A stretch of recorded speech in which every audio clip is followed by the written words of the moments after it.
Finally the wait is over और Jujutsu Kaisen का season 2 का पार्ट 2 का एपिसोड 1 रिलीज हो चुका है। वेल बेसिकली ये जुजुत्सु काइसन के सीजन 2 का एपिसोड 6 है। तो इस एपिसोड से अब सारी इंसिडेंट्स प्रेजेंट में ही चलेगी अब, क्योंकि सारा पास्ट आर्क खत्म हो चुका है। तो ये सीजन स्टार्ट करने वाला है शिबुया इंसिडेंट आर्क। तो इस एपिसोड में हम जानेंगे एक लड़की के बारे में जो कि हाई स्कूल से ही इतादोरी के ऊपर क्रश रखती थी, और हम उसके बारे में जानेंगे जो कि जुजुत्सु हाई से छुप कर गेटो और माहितो को इन्फॉर्मेशन प्रोवाइड कर रहा था। So let's begin.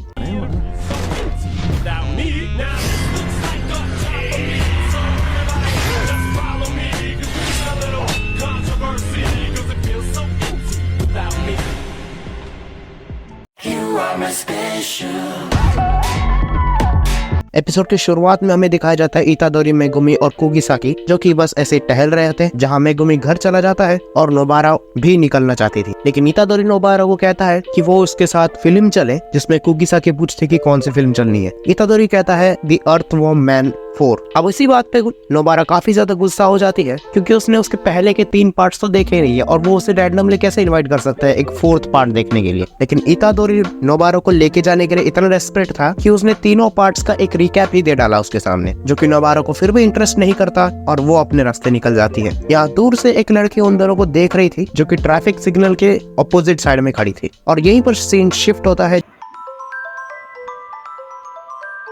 Jujutsu high की तरफ, जहां पर सॉर्सरर्स को ग्रेड्स की प्रमोशन के ऊपर बातचीत चल रही थी, जहां आओई टोडो और मेई दोनों ही अपने अपने सॉर्सरर्स को रिकमेंड करते हैं ताकि उनकी ग्रेड्स की प्रमोशन हो सके। मेई अपने टीम की प्रमोशन करती है, जिसमें माकी और पांडा इंक्लूड होते हैं, और यहाँ पर टोडो इतादोरी की टीम को प्रमोट करता है। दरअसल इसका मेन रीजन ये था कि टोडो को इतादोरी के साथ मिलकर काम करना था, क्योंकि वो इतादोरी की तरफ थोड़ा गे एक्ट करता है। ऑब्वियसली वो उसको अपना भाई मानता है, पर चिपकता ऐसा है कि वो अभी अभी उससे शादी कर लेगा। तो हमें आगे बताया जाता है कि इस प्रोसेस को फॉलो करने के लिए ग्रेड 2 सॉर्सरर्स, जो कि प्रमोट होने वाले हैं, उनको ग्रेड 1 सॉर्सरर्स या फिर उनके जैसे ही कुछ स्ट्रॉन्ग सॉर्सरर्स के साथ मिलकर कोई मिशंस को कंप्लीट करना है। फिर वो बनेंगे सेमी ग्रेड 1 सॉर्सरर्स। फिर उन्हीं सेमी ग्रेड 1 सॉर्सरर्स को अकेले अकेले अलग अलग मिशंस में भेजा जाएगा। अगर उन लोगों ने उन मिशंस को पास कर लिया तो वो बन जाएंगे ग्रेड 1 सॉर्सरर्स। ये सब बातें करते हुए टोडो मेई के साथ टेबल टेनिस खेल रहा था, और वो कहता है कि इतादोरी और मेरा बॉन्ड कोई नहीं तोड़ सकता। जैसे इतादोरी ग्रेड 1 सॉर्सरर बनेगा वो उसके साथ मिलकर काम करेगा, और इसी कॉन्फिडेंस से वो मेई को हराता जाता है। लेकिन मेई बीच में एक ऐसा शब्द बोलती है जिससे बेचारे टोडो का दिल टूट जाता है। दरअसल जब रिकमेंडेड सॉर्सरर्स ग्रेड 1 सॉर्सरर्स बन जाएंगे तो वो जिनके द्वारा रिकमेंड हुए थे वो उनके साथ काम नहीं कर सकते। मतलब इतादोरी अगर ग्रेड 1 सॉर्सरर बन गया तो वो टोडो के साथ काम नहीं कर सकता, उसे किसी और के साथ ही काम करना पड़ेगा, और इवन वो मेई के साथ भी काम नहीं कर सकता। ये बात सुनते ही टोडो बिल्कुल ही बिखर जाता है, और बाद में मेई उसे हरा देती है आराम से टेबल टेनिस पे। सीन यहीं पर शिफ्ट होता है और हमें दिखाया जाता है कि नोबारा बस अपना ड्रिंक एंजॉय कर रही है और रास्ते में चल रही है। लेकिन वही जो ट्रैफिक के पास खड़े होने वाली लड़की उसे बीच में से आके टोकती है और उसे इतादोरी के बारे में पूछती है। अब सीन शिफ्ट होता है फिर से, और वो दोनों रेस्टोरेंट में चलते हैं, जहाँ वो लड़की अपने प्री ग्रेजुएशन की फोटो दिखाती है, और नोबारा उसे देख के बहुत ज्यादा शॉक हो जाती है, क्योंकि उस फोटो में वो लड़की बहुत ज्यादा मोटी और शॉर्ट हाइटेड दिख रही थी। लेकिन बाद में वो लड़की कहती है कि उसने ग्रेजुएशन के बाद बहुत जल्दी डेवलपमेंट कर लिया था उसके बॉडी के अकॉर्डिंग। तो मैं तुम लोगों को बता दूं कि इसका नाम ओजावा है, और ये इतादोरी के ऊपर क्रश लेके बैठी है। तो आगे वो दोनों फिर जाके बैठते हैं टेबल के ऊपर, जहाँ पर ओजावा कुगिसाकी को इतादोरी का नंबर मांगती है, जहाँ पर नोबारा समझ जाती है कि आखिर माजरा चल क्या रहा है, और वो ओजावा से कंफर्म भी करती है। ये सुनने के बाद कुगिसाकी तुरंत ही फुशिगुरो को बुला लेती है, क्योंकि वो इतादोरी को बेटर जानता है। बाद में फुशिगुरो वहाँ आता है और वो तीनों बैठ के वहाँ बातें करते हैं, जिसमें नोबारा फुशिगुरो को पूछती है कि क्या इतादोरी की कोई गर्लफ्रेंड है। तो फुशिगुरो कहता है कि इतादोरी टोक्यो जाने में बिल्कुल भी पीछे नहीं हटा था, और वो अपने रूम की दीवारों पे मॉडल्स के हॉट पोस्टर्स भी लगाता है। तो फुशिगुरो के अकॉर्डिंग ऐसा कुछ हो नहीं सकता। वेल मैं आप सबको बता दूं कि ये सब बातें बहुत ही ज्यादा होलसम और कॉमेडिक से भरी हुई थी, क्योंकि इतादोरी जैसे एनर्जेटिक लड़के के ऊपर कोई लड़की का इंटरेस्ट आना इन दोनों को हजम नहीं हो रही थी। अब यहाँ पर नोबारा पूछती है कि इतादोरी की गर्ल टाइप क्या है, जिसके आंसर में फुशिगुरो कहता है कि लाइक टॉल वुमेन। याद है सीजन 1 में? तो अब क्योंकि ओजावा काफी ज्यादा लंबी हो चुकी थी अपने प्रीवियस ईयर्स से, तो नोबारा तुरंत ही इतादोरी को कॉल मिला देती है इन एन एक्साइटेड मैनर। तो इतादोरी जल्द ही वहाँ पर 5 मिनट में पहुंच जाता है। लेकिन यहाँ पर नोबारा को रियलाइज होता है कि उसने अब गड़बड़ कर दी थी, क्योंकि उसने ओजावा के बारे में इतादोरी को बताया भी नहीं था, और क्योंकि ओजावा अपने ग्रेजुएशन के टाइम से इतनी ज्यादा चेंज हो चुकी है कि नोबारा को लगता है कि अब इतादोरी उसको कैसे ही पहचानेगा। लेकिन इतादोरी फर्स्ट ग्लिम्स में ही ओजावा को पहचान जाता है, जो कि नोबारा को एक रिलीफ देता है। अब सीन फिर से शिफ्ट होता है इतादोरी के स्कूल डेज में।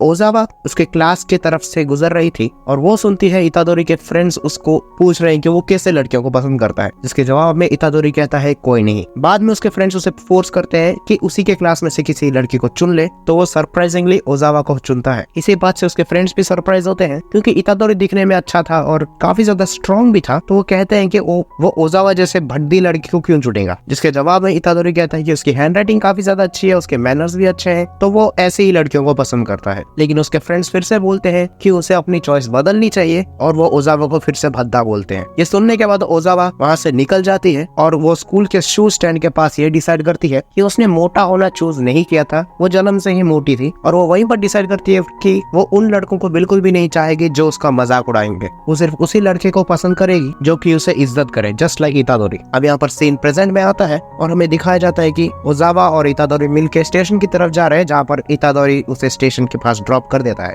मतलब ओजावा ने इतादोरी को अपनी फीलिंग्स कॉन्फेस नहीं की है, क्योंकि वो काफी ज्यादा शर्मा रही थी। मेरे अकॉर्डिंग उसे ये काम कर देना चाहिए था, क्योंकि जब उसने नोबारा को पूछा कि क्या वो इतादोरी में इंटरेस्टेड है, तो उसने साफ मना कर दिया था।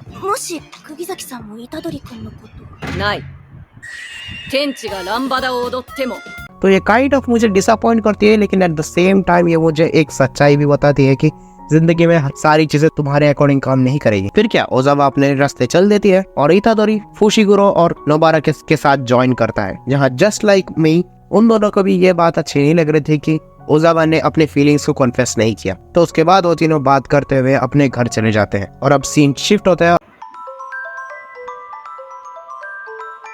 उटाही में हमारे मेन ट्रियो को आगे बुलाती है और उन्हें कार बेसमेंट में लेके जाती है, जहाँ पर उटाही में कहती है कि जुजुत्सु हाइमे को एक ऐसे बंदे हैं जो कि एनिमीज को हमारी इंफॉर्मेशन रिवील कर रहे हैं, और वो अनेक बंदे हो सकते हैं, और उनमें से एक बंदा तो प्रिंसिपल से भी हाई रैंकिंग वाला है, तो उसके बारे में ये सब लोग कुछ कर ही नहीं सकते। तो उटाही में इतादोरी, मेगुमी और नोबारो को आज का एक मिशन देती है कि उनमें से एक सस्पेक्ट को पकड़ना है, और वो आगे भी कहती है कि कुछ बंदे सस्पिशन के अंदर हैं और एक स्ट्रॉन्ग सस्पेक्ट को ढूंढने के बाद इंटरोगेशन की जा सकती है। जहाँ पर नोबारा कहती है उनमें से कोई एक क्योटो स्कूल का भी हो सकता है, जहाँ पर उटाही में इस बात पे चुप रहती है। वो कल्प्रिट का नाम बोलने वाली होती है। यहीं पर मीवा आके जोर से नाम चलाती है मेचामारू, मतलब स्ट्रॉन्ग सस्पेक्ट मेचामारू ही है। यहाँ हमें आगे दिखाया जाता है कि मीवा मेचामारू के पपेट के पास जाती है और उसके नोटबुक्स की मांग करती है, लेकिन वो पपेट कुछ जवाब देता नहीं। जब वो दोबारा पुकारती है तब वो मेचामारू कहता है कि मैं अभी सोने वाला हूँ, मेरे टेबल के ऊपर तुम्हें मेरी किताबें मिल जाएगी, तुम लोग वो ले सकते हो। जहाँ पर मीवा मेचामारू के बहुत जल्दी सोने पर सस्पेक्ट करती है, लेकिन तब तक मेचामारू पहले से सो चुका होता है। यहाँ पर मीवा सोचती है कि असली मेचामारू कहाँ होगा। यहीं पर सीन शिफ्ट होता है और उटाही में और बाकी लोग मेचामारू के रियल पोजीशन पे जाते हैं कि मेचामारू हमेशा से ही बहुत ही ज्यादा सस्पिशियस रहा है और सस्पेक्ट एलिमिनेशन के मेथड से सबसे स्ट्रॉन्ग एविडेंस मेचामारू के अगेंस्ट ही मिल रहा था। यहीं पर उटाही में कहती है कि मेचामारू की पपेट मैनिपुलेशन की रेंज काफी ज्यादा है, क्योंकि उसके पास हेवनली रेस्ट्रिक्शन है, तो वो आराम से अनरजिस्टर्ड पपेट को तैयार कर सकता है और कहीं से भी इंफॉर्मेशन आसानी से चुरा सकता है। जहाँ पर इतादोरी पूछता है कि क्या ऐसे करने से ज्यादातर अटेंशन ग्रैब नहीं होते, जहाँ उटाही में कहती है कि उसके पपेट्स एक छोटी सी मधुमक्खी या मेंढक भी हो सकता है, जिससे पहचानना काफी ज्यादा मुश्किल होता है। मेचामारू के रूम के पास आते ही इतादोरी उसका दरवाजा तोड़ता है, लेकिन उनको वहाँ पर कोई नहीं मिलता, मतलब उसने उन्हें ट्रिक कर दिया है और ये कंफर्म हो चुका है कि मेचामारू ही असली सस्पेक्ट है। यहाँ पर सीन शिफ्ट होता है जहाँ पर गेटो और माहितो मेचामारू से मिलते हैं। मतलब अब तक मेचामारू गेटो और माहितो को ही सारी इन्फॉर्मेशन दे रहा था। यहाँ पर माहितो कहता है कि चलो इसे आराम से मार देते हैं और यहाँ से निकलते हैं, लेकिन गेटो कहता है पहले हमें इसे अच्छे से हील करना पड़ेगा, क्योंकि मेचामारू ने उन दोनों से एक डील की थी कि अगर वो उसे अच्छे से हील करेंगे तो वो जुजुत्सु हाई की इन्फॉर्मेशन उन्हें देगा। यहाँ गेटो कहता है कि पहले हम इसे अच्छे से ठीक करते हैं, फिर इसको इंस्टेंटली मार डालें, क्योंकि इन्फॉर्मेशन तो पहले हमें मिल चुकी थी। यहाँ गेटो सोचता है कि मेचामारू को शिबुया में अच्छे से यूज किया जा सकता है, लेकिन बाद में वो अपना प्लान बदल देता है। मेचामारू यहाँ पर गेटो और माहितो को धमकाते हुए कहता है कि जुजुत्सु हाई के में किसी भी मेंबर को कुछ ना करे, क्योंकि उसने उन्हें इन्फॉर्मेशन इसीलिए लीक की थी क्योंकि उसे पता नहीं था कि ये दोनों उसका इस्तेमाल जुजुत्सु हाई के अगेंस्ट करेंगे। यहाँ पर माहितो बात बदलते हुए कहता है कि वो डील तो हानानी में की थी, तो उन्हें उससे क्या। यहाँ मेचामारू कहता है कि उसके पास और ज्यादा टाइम नहीं है बकवास बातों का और वो उसे जल्दी हील करे। जहाँ माहितो अभी भी तैयार नहीं होता है उसे हील करने के लिए, यहीं पर गेटो कहता है कि किसी और से बाइंडिंग वाव लेना अपने से बाइंडिंग वाव लेने से भी काफी ज्यादा इंपॉर्टेंट है। क्योंकि बाइंडिंग वाव ना निभाने के कारण कर्सस के ऊपर काफी खतरनाक पेनल्टी लग सकती है। यही सेम चीज हमने सीजन 1 के सुकुना के मुंह से भी सुनी थी, जब वो इतादोरी को एक ऑफर देता है कि वो जब चाहे 1 मिनट के लिए इतादोरी के बॉडी के साथ स्विच कर सकता है। आगे गेटो कहता है कि अगर हमने बाइंडिंग वाव तोड़ दी तो क्या पता हमारे पास क्या क्या दुविधाएं आ सकती हैं। यहाँ पर माहितो गेटो की बात मान लेता है और मिचामारो को हील कर देता है। यहाँ पर माहितो उसे इंस्टेंटली किल करने के रेडी रहता है, लेकिन यहाँ पर मिचामारो कंप्लीटली हील था और अब वो लड़ने के लिए तैयार रहता है और यहीं से इन दोनों के बीच में बैटल शुरू हो जाती है। 始めようか。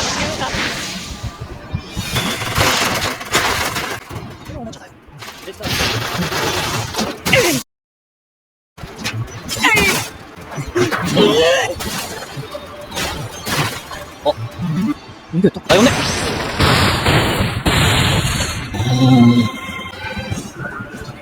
यहाँ पर माहितो कहता है कि तुमने इतने साल तक यहाँ पर शट इन होके काफी अच्छा प्लान बनाया है। यहाँ पर माहितो समझ जाता है कि मिचामारो नहीं चाहता कि माहितो उसे टच करे, वरना वो वहीं पर मर जाएगा और मिचामारो की मेन बॉडी उसके पपेट के हेड के अंदर। यहाँ पर मिचामारो को पता चलता है कि गेटो ने एक ऐसा कर्टेन बनाया है जहाँ से कोई भी सिग्नल पार नहीं हो सकती। तो यहाँ पर मिचामारो समझ जाता है कि उसे गेटो और माहितो दोनों को ही मारना होगा ताकि वो वहां से निकल सके और किसी को बता सके इन सब का प्लान। यहाँ पर मिचामारो के पास मेन प्रॉब्लम ये थी कि उसे माहितो को पहले हराना था और गेटो को हराना था और उसके कर्टन को एक साथ तोड़ना था। यहाँ मिचामारो रियलाइज करता है कि वो उसके लिए डू और डाई सिचुएशन है और वो डिसाइड करता है कि वो अपने 17 साल से कनेक्ट किए गए कर्स्ड एनर्जी को यूज कर देगा कम्प्लीटली, जहाँ पर वो पहली बार में इस्तेमाल करते हैं 1 year of charge burn it up ultra cannon.